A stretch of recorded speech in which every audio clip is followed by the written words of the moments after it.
الله الذي أنزل الكتاب بالحق والميزان وما يدريك لعل الساعة قريب يستعجل بها الذين لا يؤمنون بها والذين آمنوا مشفقون منها ويعلمون أنها الحق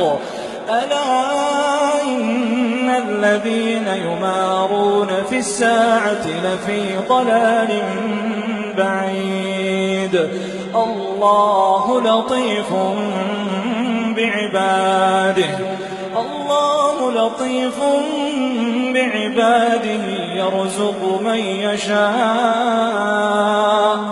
يرزق من يشاء وهو القوي العزيز من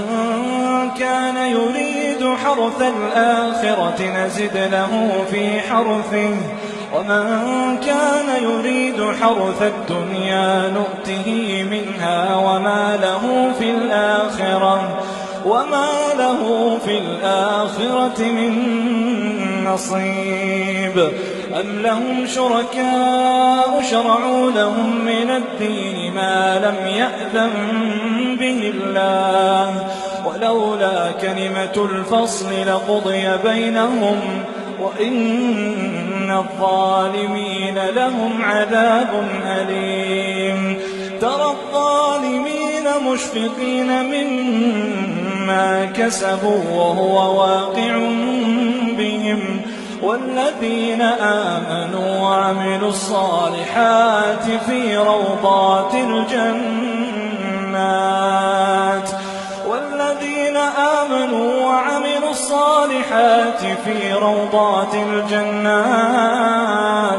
في روضات الجنات لهم ما يشاءون